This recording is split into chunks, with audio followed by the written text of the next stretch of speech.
Let me start with a sentence that sounds amazing, but it's probably going to cost some people hundreds of thousands of dollars. You might not need the LSAT anymore. That sentence is everywhere right now.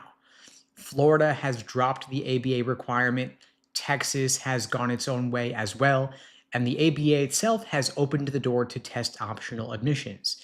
And suddenly, Reddit, TikTok, group chats, they're all saying the same thing. Wait, does this mean I can skip the LSAT? No more logical reasoning, no reading comp, no months of studying, I can just apply? And I get why that feels exciting. But here is the uncomfortable truth. When law school headlines like that get loud, people make bad decisions. They panic, they delay, they gamble on shortcuts. And 3 years later, the people who follow the headlines are stuck with massive debt and fewer options, while the people who ignore the noise quietly won. So today, I want to slow this all the way down to explain what has actually changed, what did not change, and what you should do this cycle while everybody else is distracted. Because, spoiler, for most applicants, the optimal strategy barely changes at all. But if you actually understand what's really going on, you can use this moment to your advantage. Now, here is the first mistake that people make. They assume that law school admissions reacts quickly to headlines. But law school admissions is actually quite bureaucratic. It's not tech or Silicon Valley or startups. Law schools are conservative. They are the most conservative system in higher education. They value precedent, hierarchy, legibility, and risk reduction. And so when a rule changes on paper, the market does not immediately follow. And the people who get hurt are the ones who confuse permission with outcomes. That is the frame that you need to adopt. And so I want you to put yourself in one of three buckets and be honest with yourself here. The first bucket is if you want a top law school, you want a top outcome, or you want serious scholarship money. We're talking here top 14 law schools, top 20 law schools, strong regional schools, or minimizing your law school debt. If that is you, your strategy stays the same. It basically hasn't changed at all. If you're in the second bucket, you care more about flexibility. You want to be able to move across state lines, change your practice area over your career. Maybe you want to pursue a federal job or a clerkship. And if that's you, your strategy also really hasn't changed. But if you're in the third bucket, that might mean that you are absolutely certain you will only practice the law in one state. You don't care about the portability of your JD, and you're willing to take on real risk. And only people in this third bucket should even be considering alternative paths right now.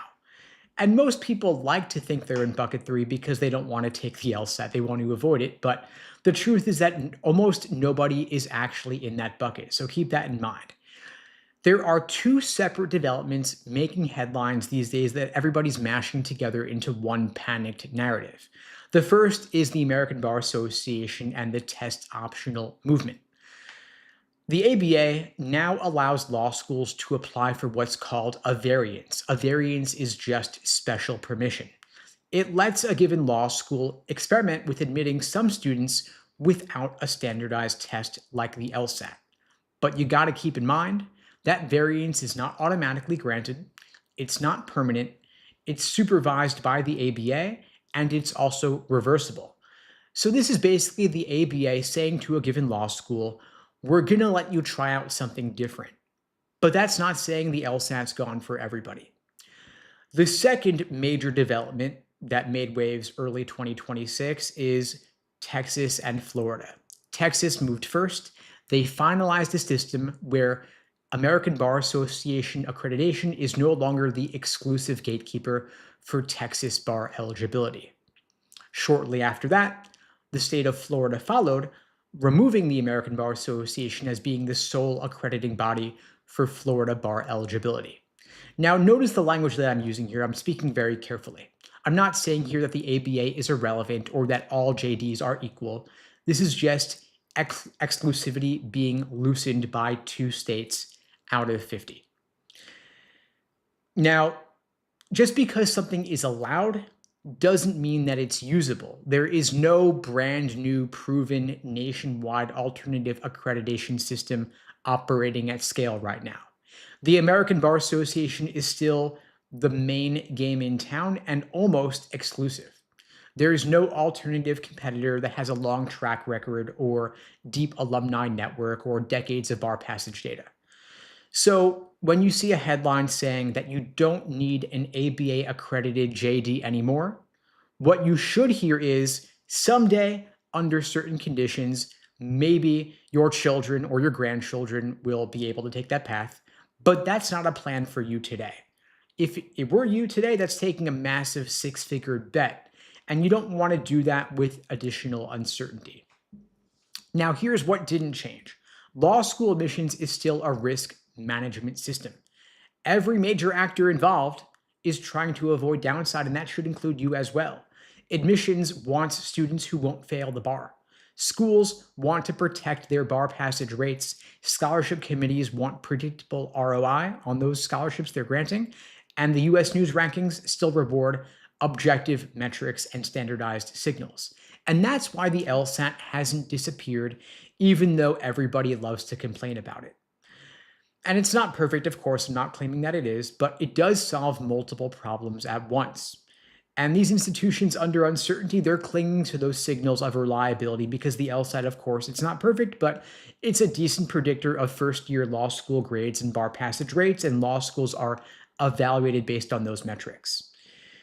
Now, the LSAT is a major benefit to you as an applicant because it can get you scholarship money. Imagine two applicants who have identical GPAs, the same major, similar resumes, but one has a 158 LSAT score and the other has a 168 LSAT score. That 10-point difference is major. At many schools, it could make the difference between paying sticker tuition and getting major scholarship money. I'm talking tens of thousands of dollars per year.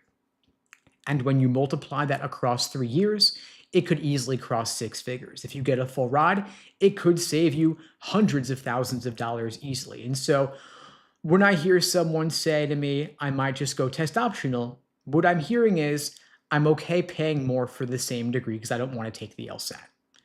And even schools that have that variance that can admit students without the LSAT, they often still use the LSAT anyway to decide who they accept. Very few people get in without LSAT scores, and when they do, they're paying more in tuition as a result. Now, a lot of you might be thinking, I'll wait and see how all of this shakes out. But the problem is, there's a big opportunity cost to delaying your law school plans. Every year that you wait is another year in your current situation in the status quo, presumably making less money now than you will on the other end after you have earned your JD. And the LSAT is still the single biggest lever that you get to control. Your GPA is probably already pretty fixed at this point. Your resume also, same deal. But the LSAT is 1 day, 2.5 hours. You could study for it in the next few months and radically change your law school outcomes. Now, the problem with the Florida and Texas changes is portability of your JD, meaning that if you have your JD that you've earned, the thing is that if you earn it from an ABA accredited law school, the benefit is that you could take the bar in pretty much any state.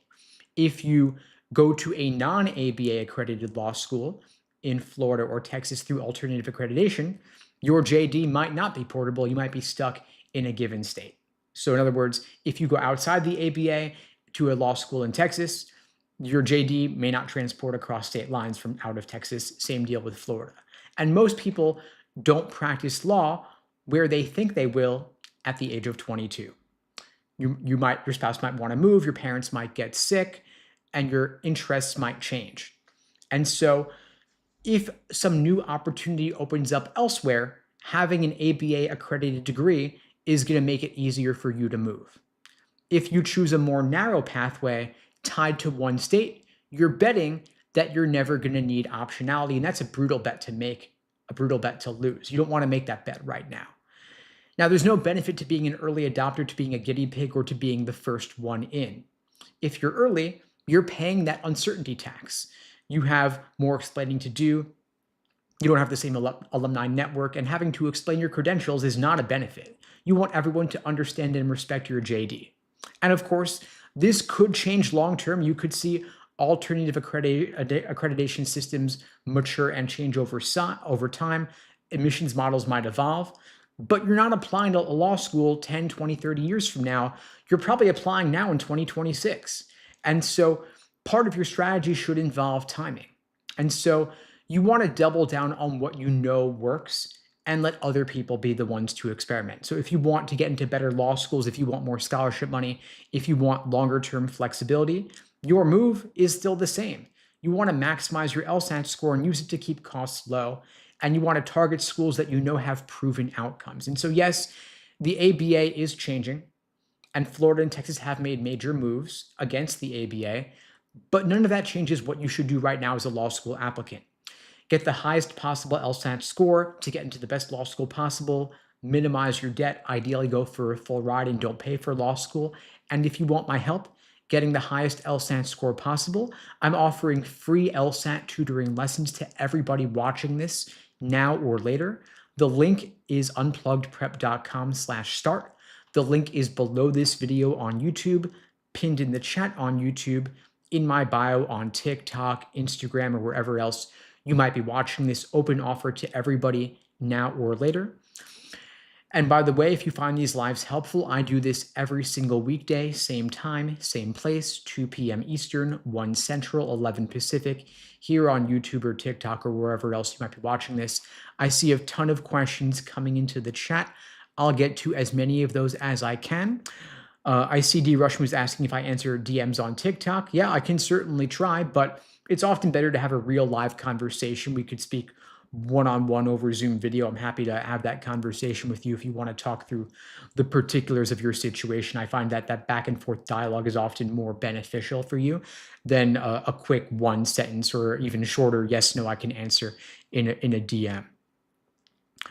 I see that IFCJ10 is asking, what is the typical cost of law school? I know it depends on scores. And so I'll answer this in a little bit of a different way, which is what is the average cost of attendance for law school, inclusive of all the non-tuition metrics as well, the additional fees. So the average cost of attendance for attending an ABA accredited law school is roughly $84,000 per year.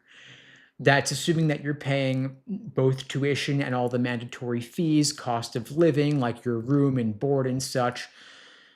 And there are ways to pay a lot less, of course, because $84,000 per year times 3 works out to $250,000. I don't think that you should pay that much, even if you could afford to, or that you could borrow the money. The way to pay less, the way to pay nothing, is to get an LSAT score and GPA significantly above the medians of the law schools to which you're applying. And I know that your GPA might be fixed at this point, but your LSAT score certainly isn't, because you can retake the LSAT. It's offered 8 times a year.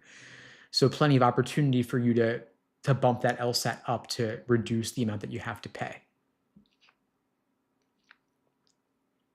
Flawless Mon is asking, what LSAT score do I need for a lower GPA? Well, how much lower of a GPA are we talking here? And how high of a law school do you want to go to? In other words, what I'm saying is that it's all relative. If your GPA is terrible, you want an amazing LSAT score. If your GPA is just okay, you want a pretty good LSAT score. But truth be told, I don't ever see any reason not to shoot for a 180 on the LSAT. I think goal scores are kind of silly in that way, because why wouldn't you aim to get every single question right? It's multiple choice. The LSAT's right in front of you. The answer's right in front of you. If only it were that easy, of course, but let's just understand the test. They give you dozens of previous administered exams for free, or not for free, but they give you tons of previous exams available to study from, and they're quite easily accessible. You get 4 of them for free on lsac.org, and then you get dozens of other exams for only $120 for a full year of access. Well worth the investment. You're getting roughly 60 exams in the current LSAT format, with 2 scored logical reasoning sections, 1 scored reading comp section, and then they even insert an extra section to simulate the experimental section. Ariana's asking about our prices for the coaching. And so we always like to personalize the program for the individual student because every student has different needs, right? So we look at what's your current LSAT score, what's your goal LSAT score, and when are you taking the test? What kind of law schools are you looking at? That can help determine your goals. And then we craft a personalized plan for you to get you from your current score to your goal score on your time frame. But every student has different needs. It's not a one size fits all. We like to personalize and customize the coaching program for you. And so Ariana or anyone else watching this, if you want to talk through particulars, I'm happy to help you craft your personal plan of attack. The first step is to book that free tutoring with me at unpluggedprep.com/start. Again, link below the video, pinned in the chat in my bio. Happy to have that free video call with you and talk through your situation. I see a question from Michael asking, are older LSAT books useful for when you're starting out? I wouldn't recommend the older books because they're old. The problem with books when it comes to the LSAT is that they're probably outdated. The LSAT has undergone so many changes in just the past couple of years that any book you're getting is probably already out of date. To walk you through a couple of recent changes, the most famous one that Poundcake is alluding to is the removal of logic games, right? So the LSAT makers removed the logic games section after the June 2024 LSAT. They replaced it with a second scored logical reasoning section. And so you don't want to use old practice tests that still have logic games because that means a quarter of your exam is obsolete and you're wasting your time.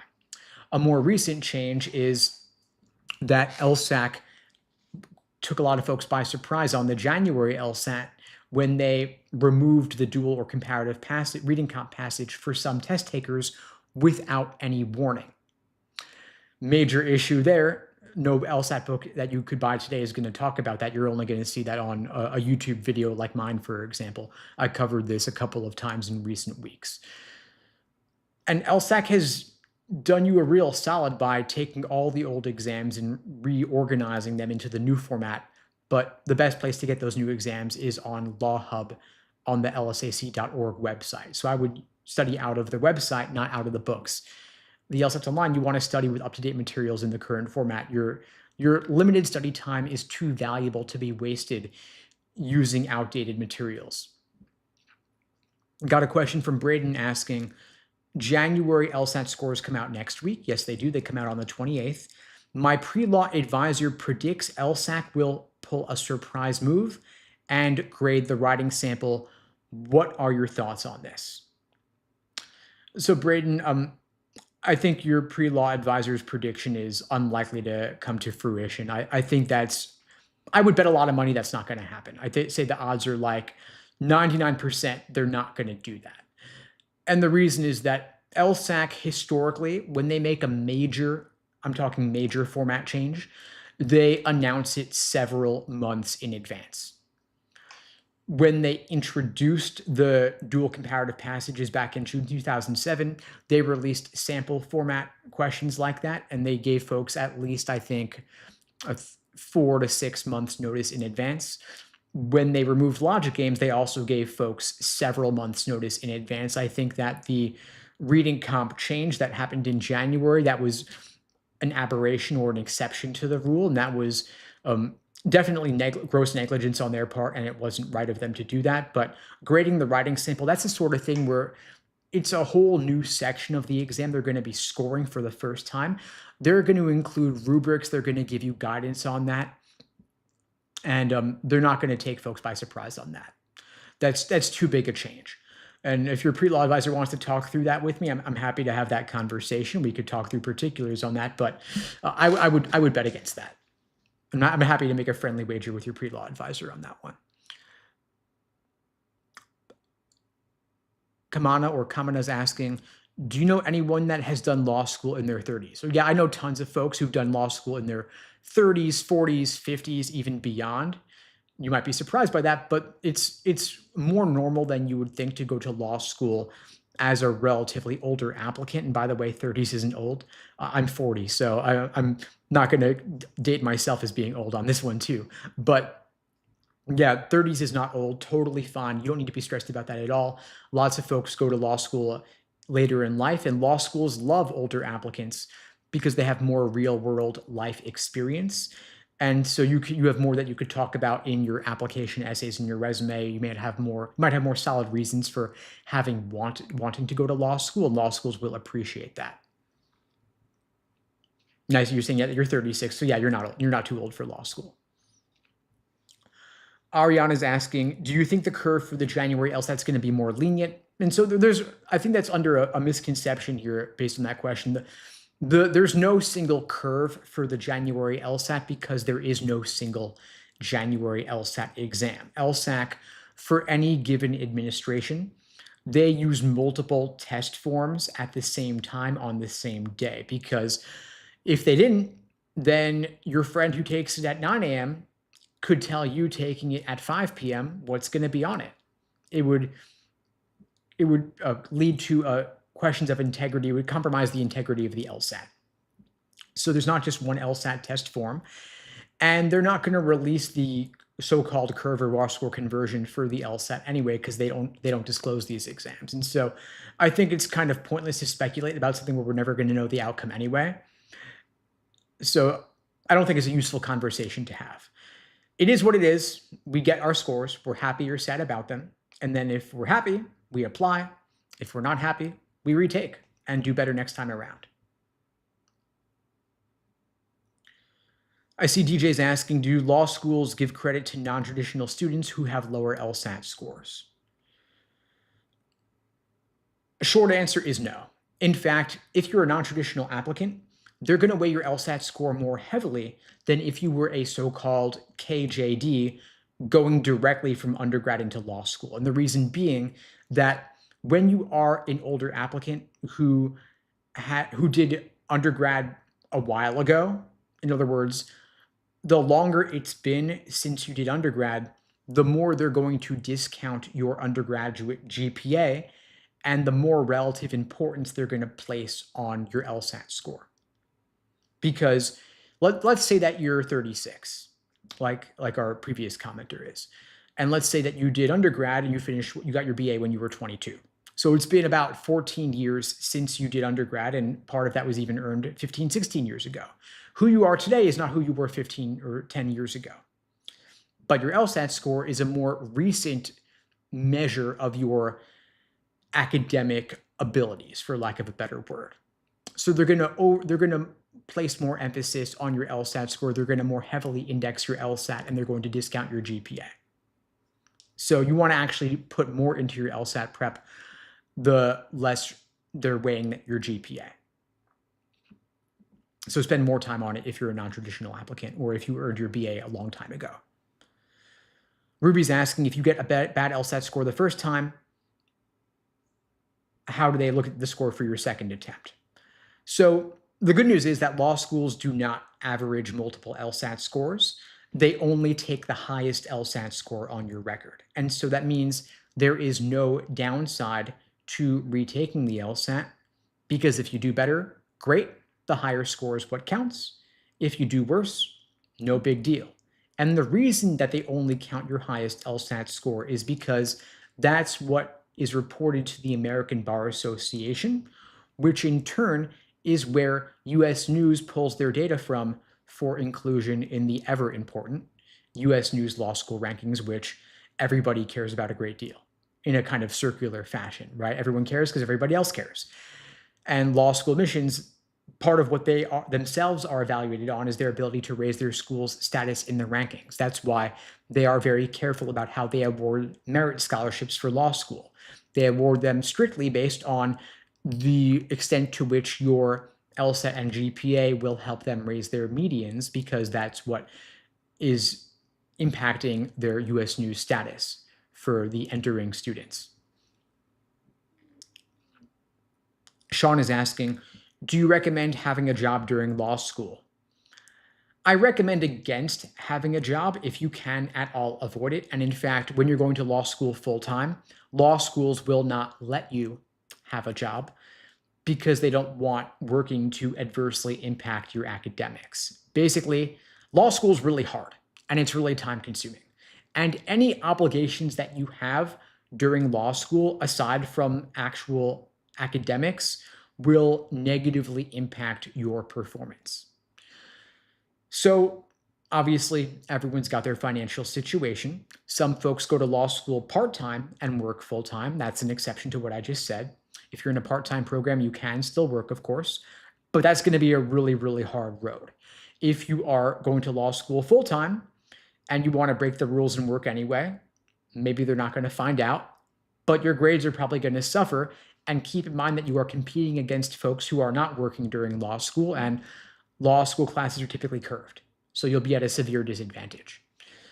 Law school is hard enough as it is, studying full-time without other stuff to do, and so working is to be avoided if you can. Now, I think the better path to having solid finances during law school and avoid needing to work, if at all possible, is to just save money on tuition by getting more merit scholarships. So in other words, work now by studying for the LSAT, get a higher LSAT score, get more scholarship money, get a discount on your tuition, save money, take on less debt, avoid the need to work during law school as a result. So it's another, perhaps more roundabout path to get to the same end. And if you can get a really good LSAT score and you're comfortable negotiating scholarships over email with law schools, having a bit of back and forth, you might be able to not only get a full ride to law school, but also get a living stipend on top of getting a full ride. Meaning, in other words, you could actually get paid to go to law school. And the stipend is not going to be bank. It's not going to be a huge amount of money, but it'll be something. And the more the better, right? If you can get something, it's better than getting nothing. And so that's the path I'd recommend ideally.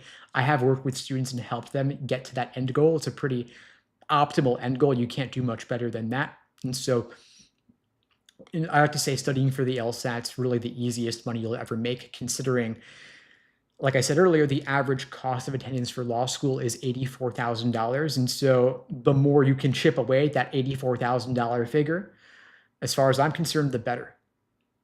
And that's one reason why I'm helping students with their LSAT prep, helping them get higher scores. And if you are looking for more personalized guidance aside from what I can do for you in this live context here, I'm offering free LSAT tutoring for everybody watching this now or later.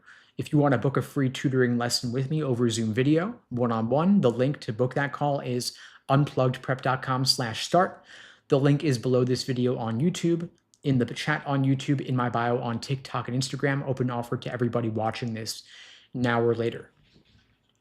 I see Josh is asking, when should you start studying before the LSAT? I would say the sooner the better. I mean, the minimum I would recommend is 2 to 3 months of LSAT prep. Ideally, you'll put in at least 5 to 6 months to reach your fullest potential. So we're speaking now roughly end of January, right? And so the soonest I would take it is April. Even better would be taking it in June. So ideal, let's say you want to apply to law school this fall. In my view, a pretty good timeline would be aim to take the April LSAT as your first take the June as your second take, or take the June LSAT as your first take the August LSAT as your second take. Either one of those paths, you can apply to law school the second that applications open in the fall, and you can start law school 1 year later. I think that's a great path forward for anyone who is looking to start law school in fall 2027.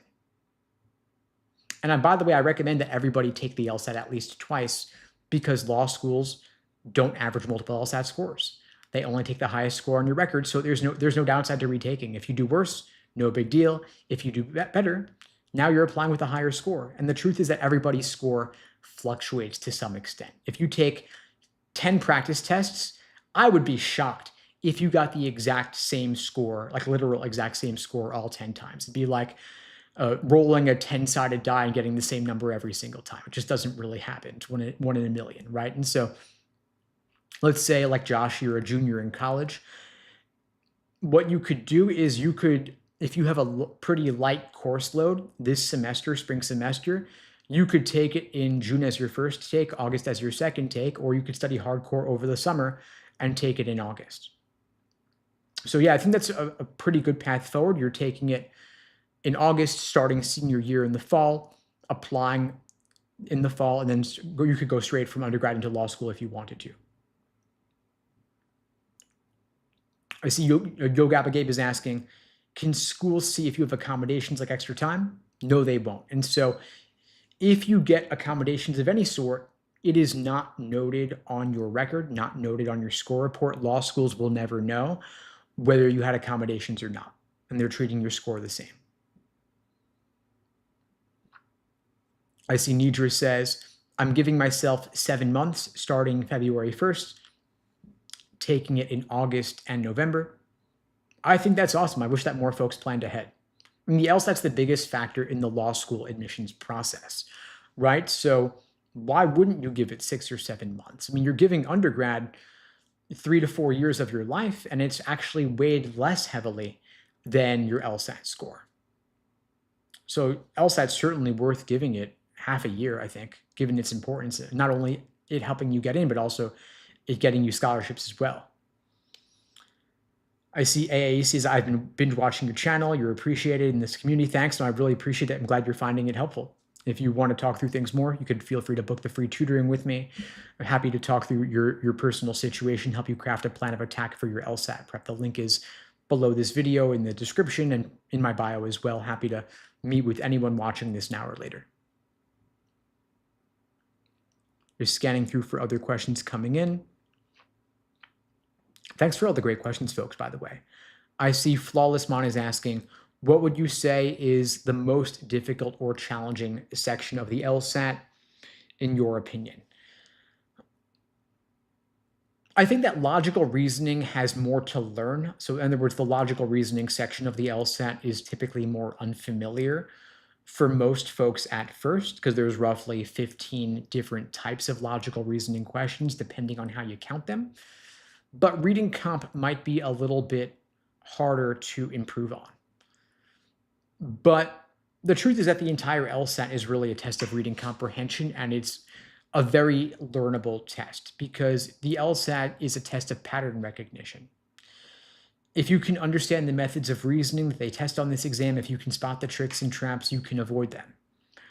And so part of what we do in the coaching is we help you understand and identify the particular tricks and traps that you're personally most prone to falling for so that we can help you avoid the same mistakes next time around. And the LSAT makers have released literally thousands and thousands of questions, approximately, I think, 8,000 questions from real administered exams. And so even if you only knew 500 or 1,000 of those questions inside out, 5 or 10 exams worth of material, you'd be well equipped to get a top score on the LSAT whenever you take it. I see a comment, college football, saying, I got a 171 because of you. Thanks, man. Awesome. Congrats on that 171. Awesome outcome. Hope you're rocking law school admissions. Appreciate the support. I see J Money got a 174 as well. Awesome. That's great. Congrats on that outcome also. I see KK is asking what I scored. I personally scored a 175 on my own official LSAT. Started off at a 152. Took me an entire year to get that 175, though, and at least half of that was a total waste of time. If I'd done it properly, I could have knocked it out in just a couple of months. Because like I'm saying, the LSAT's pattern recognition. You just got to be able to spot the patterns. You got to be able to spot the tricks and traps. And so part of what we do in the coaching programs is we help you ID which of the specific tricks and traps you're falling for. We help you learn how to review your mistakes better in more depth, basically track the data and make sure that you're asking yourself the detailed, nuanced questions, getting to the root cause of the mistakes you're making and why you're making them so that you can avoid them on your next practice test. Because, I mean, the definition of insanity is doing the same thing over and over and expecting different results. And so a lot of students will fall into the trap of just taking test after test after test, and they're burning through valuable, limited practice material. And so what I help a lot of students do is I help them slow down, do fewer questions, and review their mistakes in more depth. That's a lot of the work. You also want to make sure that you're drilling your weak areas, targeting them and addressing them. Like I said, there are 15 different types of logical reasoning questions, and you're probably not equally good or equally bad at all of them, right? You're better at some types than others. And so let's figure out what you're good at, what you're bad at, and target what you're bad at so that you're no longer bad at it anymore. There's no reason to walk into the LSAT on test day not knowing how to solve the questions because they've given you so many questions available to study from. And they're not really ever doing anything new. They're just recycling the same old methods of reasoning, same types of questions again and again with different surface level reasoning, different window dressing. So we basically want to say to ourselves, okay, we've got these 15 types of questions. You've got strengthen, weaken, flaw, necessary assumption, sufficient assumption, and so on. You've got reading comprehension as well. Then you've got pacing and time management, doing individual sections and full-length exams to build up your endurance on the test. And so we figure out, are you struggling with a certain type of question? Are you struggling with a certain method of reasoning? Or is it more of a pacing issue? Is it an endurance issue? A lot of times, students who focus on drilling questions by type, they'll get to pretty high accuracy in their drilling, but when they take full-length practice tests, they fall apart. Then you have other students who do nothing but take full practice tests, and they still get tons of questions wrong. And so we want to help you build the foundation first, get a solid understanding of the different sections and the different question types, and then transition into the full exams. Because it's not enough to get the questions right, you got to get them right under test day conditions, considering the timing and the pacing and the endurance as well. So that's where I would start. Build the foundation. That could involve reading a textbook, but I think it's better to take a course because the courses are more up to date and they're also more interactive, meaning that you can get feedback from someone on what you're getting wrong and why you're getting it wrong. You can't talk to a textbook, and a lot of the textbooks are outdated given all the recent LSAT format changes. And just as a warning to folks, a lot of those books you'll see on Amazon, even the ones with lots of great reviews, they're AI generated slop and the reviews are fake. So you want to make sure that any materials that you're using are up to date for the current LSAT format in 2026, and they're using real, actual, official LSAT questions from the practice tests. But even if you could get a book that's up to date and using real questions, the problem is still that the LSAT is administered online now. It's not in a book. And part of why students' scores drop from the practice tests to the actual is because they didn't properly simulate test day conditions. On average, students typically drop 5 to 8 points from the practice to the actual. And that could also be because, of course, of nerves and anxiety, bad proctor, tech issues, but you can mitigate or eliminate a lot of that drop by taking your practice tests in the actual LSAT format on LSAC's Law Hub platform, which is the only place that you'll be able to take them with the same exact software, same functionality, same look and feel as what you're going to have on LSAT test day itself. So that is where I recommend studying for it.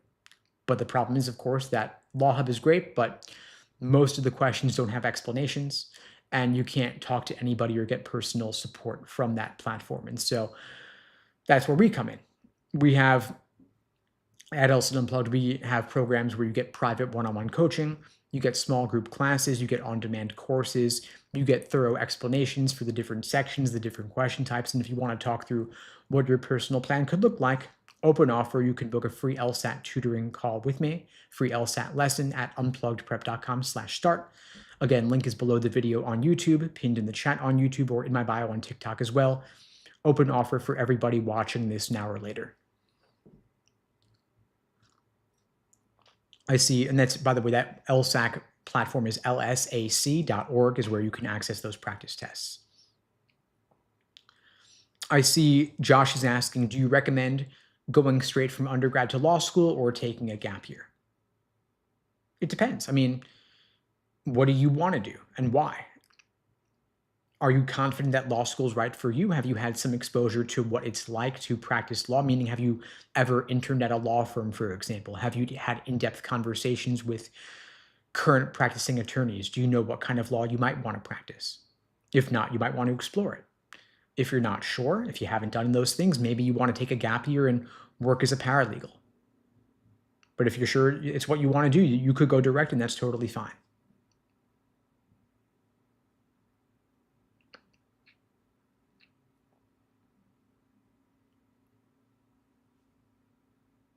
Dane TGV is asking, is it too late to apply to law school? No, it's not too late. The January LSAT is not too late. It's totally fine. So if you took the January test and your score is coming back next week, you can apply to law school next week if you're ready. The February LSAT's also not too late either. You could take the February test in a couple weeks. Scores come back February 25th. That's also a totally fine test date as well. But I wouldn't apply beyond February because that's past a lot of law schools' deadlines and it's harder to get in, less scholarship money available at that point. It might be better to just hold off on applying this cycle and apply at the beginning of next cycle instead for better outcomes. ICTC is asking if I complete 25 questions per day and in-depth review, would that suffice for studying efforts? Maybe. I mean, where are you currently scoring? What's your goal score? And when are you taking it? I mean, 25 questions per day, that's like a single section, but you also want to do full-length practice tests. So any study plan that does not involve taking full-length practice tests is not enough, in my view. And I want to maximize what you put into this rather than minimize it. So 25 questions a day plus in-depth review might take you an hour or two, but is that going to be enough to get you to your score increase? I see that you want to go from 152 to high 160s in the next 2.5 months. So maybe that's enough for now when you're 2.5 months out, but as it gets closer, you're going to want to ramp that up, increase what you're putting in, take at least a full practice test or two per week to maximize the score that you can achieve and carve out more time in your life for more LSAT prep to maximize your outcomes. And if you want to talk through what a personal plan could look like, you can definitely book that free tutoring with me and we'll talk through the specifics more. Interior decorator is asking, do you think letters of rec from only employers 6 years out of undergrad is okay? Yeah, it could be, as long as they're good, detailed letters that from people who've supervised you well and in depth and they know you well and can speak highly of you. It's okay to not have professors if it's been too long.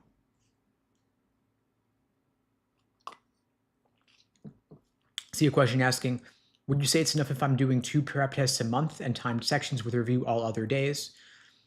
I mean, 2 prep tests a month is like every other week, right? I mean, how far out are you from your test? I'd like to see you doing 1 exam a week as it gets closer because we want to have you doing at least 10 to 12 exams in a relatively short period of time so that test day itself will ideally feel like just another run through because you've done so many of them. You want to be on autopilot with these practice tests so that test day itself feels like it's just rinse and repeat and you've done it all before. That can also mitigate a lot of the nerves and anxiety around taking practice tests. You want to build up your endurance so it becomes smooth. That's really the goal here. But I also want to know, like, I want to look at your data. I want to look at your review documents. I want to see what are your weak areas. Are there certain question types or certain methods of reasoning that you're struggling with? Then we can also target those specifically as well. A lot of different study plans could work, but I don't know what the blind spots are because we haven't had the conversation or we haven't looked at your results of your previous practice tests to see what you actually need to work on. So it could be that for some students, drilling right now is the right move. For other students, taking practice tests is the right move. I will say that review is always a good thing to do, but I don't have enough context on your personal situation right now to say that this is enough or this is the right path for you and nothing else needs to be done. It may be there is something else you should be doing, but when you're studying on your own and you're just asking me a question in the comments, the thing is that we don't know what we don't know. And so we got to have that more in-depth one-on-one conversation to really get to the root of what's holding you back and why. What is the disconnect between a 152 and a high 160s, for example, in TC's case? So I'd want to have that conversation. When you book that free call with me, we could talk through it more. So I see Anand wants to go from 150 to 170 by August. So you've got roughly 6.5 months to make a 20-point increase. Definitely doable. You're asking me, is 2 practice tests okay now, but 4 a month later? Maybe. I'd also want to know about your work schedule. What other obligations do you have? If you could be doing more now, maybe you should be doing more now. But again, I don't know what your weak area is. I don't know why you're at 150 now. I don't know what the gap is between you getting a 150 and you getting a 170. In other words, I'd want to see what specific types of questions you're getting wrong and see if is it an understanding issue? Is it accuracy? Or is it pacing? Is it a time management question? I just don't know right now. So I would need more information. But short answer is maybe. We'll see. We could talk through it more when you book the call. Zeeb is asking, I'm currently at a 155. Can I get to 160 by February? 5 points in that range, definitely possible. I've seen a lot of students make that increase in that time frame. And I'm also curious to know, Zeeb, I mean, have you been studying just self-study for now, or have you been getting more personalized support? Because the thing is that when you're studying on your own, you don't know what you don't know. And it's possible that just a single coaching session targeting a weak area, helping you find a more efficient approach, especially if it's on a more common question type, that alone could make the difference to you getting that 160. The 3 most common types of logical reasoning questions are necessary assumption, inference, and flaw. And so if there is any misconception you are under regarding one of those 3 question types, or maybe there's a more efficient logical reasoning approach that you could adopt, that might be enough to get you your 160. And so if you want to book the free call with me, we could talk through the gap between where you're currently at versus where you want to go, and that might make the difference for you and to get there by February.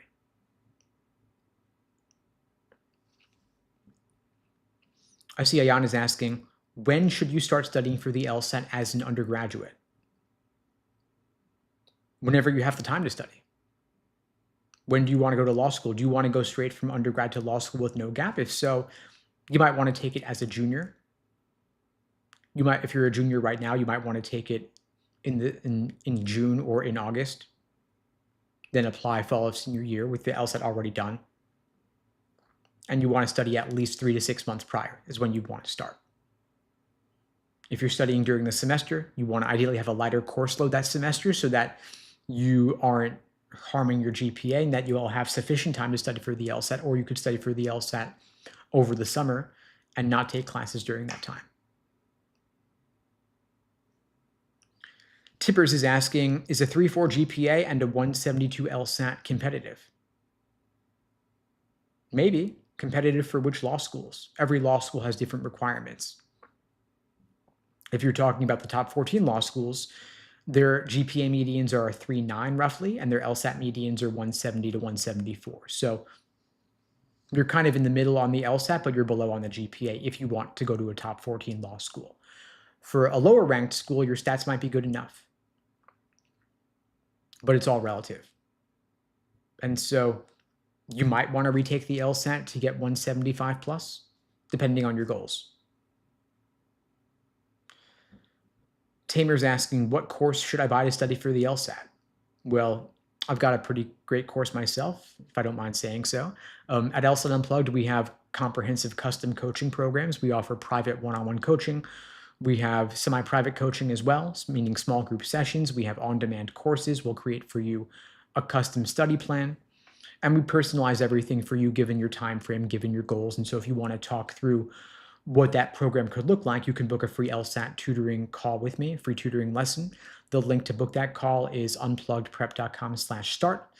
The link is below the video on YouTube, pinned in the chat on YouTube, in my bio on TikTok as well.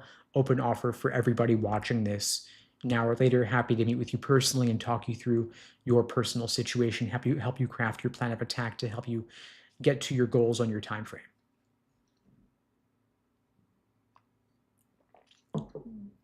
Scientology is asking, are there other jobs or internships other than law-related work that look good on resumes? Yeah, I mean, there are a lot of different things that could look good on a resume. I don't think that you should go out there and do stuff just to try and look good for law school. First off, because that's just not a good way to spend your time, and because the LSAT and GPA weigh much more heavily for admissions anyway than work experience does. So it's a relatively ineffective way to spend your time, even if you wanted to spend your time doing stuff just for law school. In other words, I'd rather you have a lighter, more sparse resume and have a higher LSAT score. That would get you better outcomes for admissions. But admissions officers are humans, and so if your life so far has been pretty boring and you have nothing good to talk about, if you wanted to go out and do something interesting, add it to your resume, talk about it in your essays, that would help to some extent. Doesn't have to be law related. Anything volunteer, anything work could be good. It's all a question of how you execute and how you talk about it. What are you considering? Are there any particular jobs or internships you've been looking into or that you've already done that you think might or might not be good for law school? Even volunteering at an animal shelter could be good. Doesn't have to be law related. But in some way, your application as a whole should communicate why you are pursuing law school and why you're pursuing it now at this point in time. That question should be answered in some way, somewhere on your application. You never want to leave them with unanswered questions. And so if there is a major gap in your resume where they're going to be like, what has this person been doing during this time? You do want to answer that somehow. You might even want to write an addendum to explain that, or just a short, concise, matter-of-fact essay talking about what you were doing during that period, or if you weren't doing something, why you weren't, like if you had a health issue or a family issue, for example. It's okay to talk about that. It would not hurt you in any way. TZ is asking, would having letters of recommendation from attorneys I've worked closely with, would that help? I have 2 so far. Yeah, that's great. They're attorneys, you've worked closely with them. I see no issues with this. I think that's a totally fine kind of letter of rec to have. I see Josh is asking, do you recommend study quizzes as the main source of studying or study books? Study quizzes? I mean, do you mean like practice tests? We typically, when I hear study quiz, that usually refers to like fake LSAT questions you would just find randomly Googling, and that's kind of suspect to me because those wouldn't be actual official LSAT questions. But if we're talking about real official LSAT practice tests on LSAC's Law Hub website, that's totally cool. The problem is that they don't come with explanations for most of them. And so typically you're going to want to take a course or get some support and like coaching, for example, to talk you through what you're getting wrong, why you're getting it wrong, help you get to the root cause of your mistakes so that you can avoid making the same mistakes again.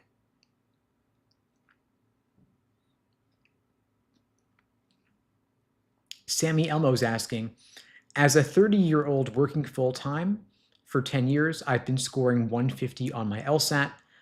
I just want to go to law school. Should I just go ahead and apply? I hear you on that, but the thing is that a 150 LSAT score probably, I'm just speaking very frankly here, it probably won't get you into a law school that is worth attending. If you look at the medians of the American Bar Association approved law schools, almost every single one has an LSAT median above a 150. So in my personal opinion, the law schools that are worth going to and the law schools that will give you scholarship money on top of that, they'll typically require at least a 160 or a 165. And so while technically you might get into some low-ranked law school with a 150 LSAT score, the problems are that, number one, the law school that you would get into might not have good bar passage rates or good employment outcomes. And secondly, you wouldn't get much, if any, scholarship money from those law schools. So it might be worth giving yourself another couple months to study for the LSAT, retake it, get a higher score, then apply, and you'll be able to get into better law schools, and you'll also get more scholarship money. I see you've got work experience in the field. That's great. Definitely talk about that on your applications, talk about it in your essays, highlight it in your resume. But your LSAT score is still a major red flag at this point, but you have plenty of time to change it. You could take the LSAT in April, you could take it in June, you could apply the second that applications open in the fall. And if you can raise that score even 10, 15 points, you're going to have much better outcomes with applications. You'll get into better schools, you'll get more scholarship money, you'll save a ton on tuition, you'll reduce or eliminate any debt you might be taking on for law school, and you'll likely have better employment outcomes and more likelihood of passing the bar upon graduating law school. So I want to encourage you, just give it a few more months, retake it, and you'll be in a much better position. And if you want to talk through what your retake plan could look like, you can book that free tutoring lesson with me. The link's in my bio on TikTok, below the video on YouTube. Happy to talk you through your situation. That's an open offer for everybody out there watching this now or later. By the way, folks, if you find these lives helpful, I do these every single weekday, same time, same place, 2 p.m. Eastern, 1 Central, 11 Pacific, here on YouTube, TikTok, Instagram, wherever you might be watching this. Please spread the word. The only way this grows is through word of mouth. I don't do any advertising for these lives, and the algorithm doesn't really boost them because they can't run ads during them. And so please spread the word about them. Share this in your Discord or subreddits or Facebook groups or group chats. Share it to your socials. The more this grows, the more I'll expand it over time. Do these longer, bring in other coaches from the team as well to help out and do more of these, maybe 7 days a week, maybe longer than 1 hour. And so please do share the word, share the link. I do appreciate your support with that.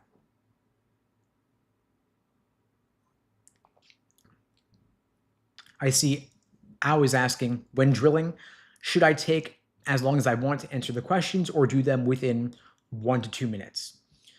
So on test day, you're only going to have about 1.5 minutes per question under timed conditions, assuming 35-minute sections. But when you're first learning the material, I do think it makes sense to do untimed initially, just to better understand the arguments, the passages, the questions, the choices. So in the earlier stages, when you're building the foundation on the LSAT, untimed is totally fine. But as you progress, as you move forward, it is a good idea to move on to timed work. And so at that point, I would introduce individual timed sections to work on pacing and time management, and then full-length exams later to build up your endurance. And so it all depends on what phase of your LSAT prep you're at this moment in time. Earlier untimed, later timed.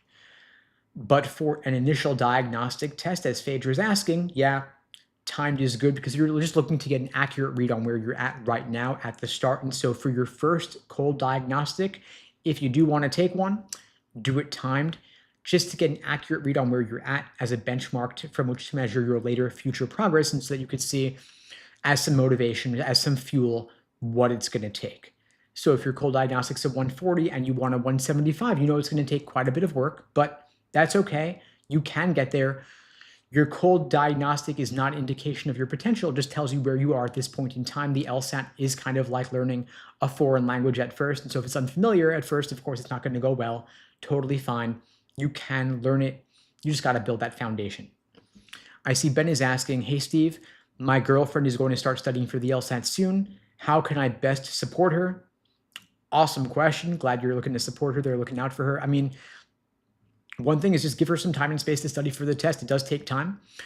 Typically, I recommend at least 5-10 hours a week to make steady forward progress. And so if you can help her carve out that time, block it off in her schedule, get her some study snacks, cook her some dinner, order her DoorDash, whatever, help her make it easier to study and find that time, that's going to do a lot for her. And then, of course, sending her a link to these lives, sending her links to my free resources, the LSAT Unplugged YouTube channel, the LSAT Unplugged podcast, letting her know I'm offering free LSAT tutoring lessons, sending her that link, getting her some more resources, some more support, courses, coaching. All of that will help her out a lot, making sure she knows to use real, actual official practice tests. All of that will be helpful. And then just giving her positive motivation, positive support, cheering her on. That's going to help a lot to get her there. I see Phaedra's asking, what's the link for the free tutoring? The link is unpluggedprep.com/start. The link is below the video on YouTube, pinned in the chat on YouTube, in my bio on TikTok as well.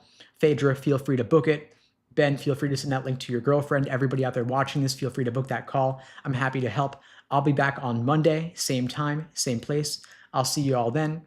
In the meantime, I wish you all the best and take care. Thanks for joining.